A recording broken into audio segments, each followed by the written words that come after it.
জীবনতলায় অবৈতনিক প্রাথমিক বিদ্যালয়ের বুথে ভয় এজেন্ট বুথ ছেড়ে পালিয়ে যাচ্ছেন। সেই ছবি দেখাই, পরে বুথে এজেন্টকে নিয়ে যান আরাবুল ইসলাম।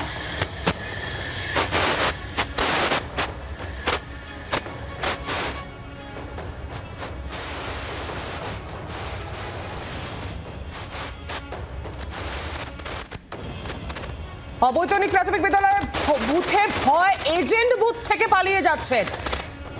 পরে বুথ এজেন্টকে সেই বুথে নিয়ে যান আরাবুল ইসলাম।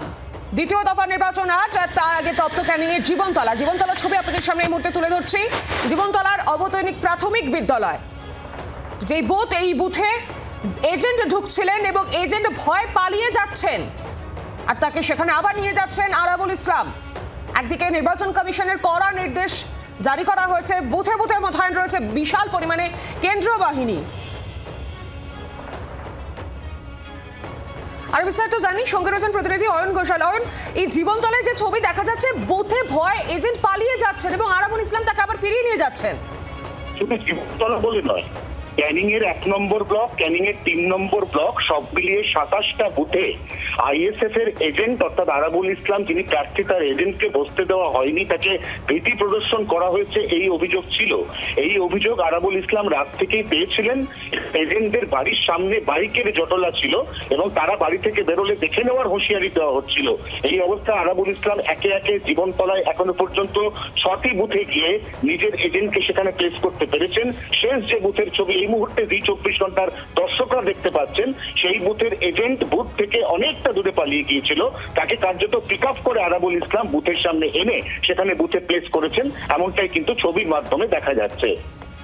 হ্যাঁ, ধন্যবাদ তোমাকে।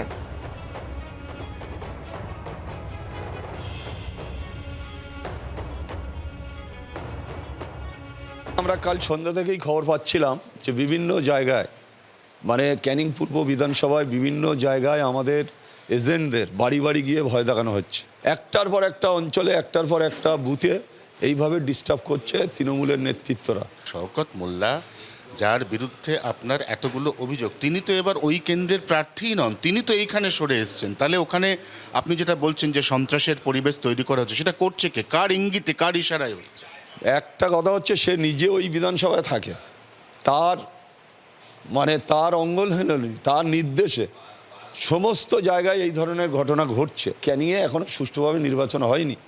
ও যতদিন ছিল জোর করে, ও ভোট আসলে রাত্রি সব মানে প্রিসাইডিং অফিসারদের সাথে কথা বলে নিলে সকালে ভোট হয়ে যায়। আমরা তো সবসময় চাই ফ্রি অ্যান্ড ফেয়ার ইলেকশন হোক। আরাবুল ইসলাম সাহেবের যে কেন্দ্রটা, এজেন্টদেরকে কীরকমভাবে ভয় দেখাচ্ছে, বাড়ির আশপাশে জড়ো হয়ে তারা ভিড় করে আছে।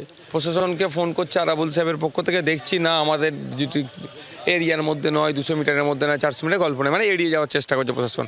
জীবনতলা থানা বারবারই আমাদের সাথে একদম কোঅপারেট করেনি, শাসকের হয়ে তারা কাজ করছে, এটা হচ্ছে। আর ভাঙড়ে কয়েকটা ভিডিও ভাইরাল হচ্ছে, দেখেছেন আপনারা, সেখানে যে শাসাচ্ছে ভোট দিতে যেতে পারবে না, এটা কোনোভাবেই কাঙ্ক্ষিত নয়। যার ইচ্ছা হবে যাকে ভোট দেবে, যে হারবে ভোটে, যে বেশি ভোট পাবে সে জিতবে, যে কম পাবে সে হারবে। কিন্তু তৃণমূল কংগ্রেস এই ভোটদানের এই একে তারা ভরসা করতে পারছে না। গণতন্ত্র রক্ষার লড়াইয়ে গণতান্ত্রিক পক্ষে লড়াই করবো। যদি প্রশাসন, প্রথম কাজ হবে প্রশাসন যদি গণতন্ত্রকে রক্ষা করতে পারে ভালো কথা, তাহলে জনগণকে দায়িত্ব নিতে হবে গণতান্ত্রিক পক্ষে গণতন্ত্রকে রক্ষা করার জন্য। একদম রেডি আমরা। বাংলার আওয়াজ, বাঙালির আবেগ, জি 24 ঘন্টা।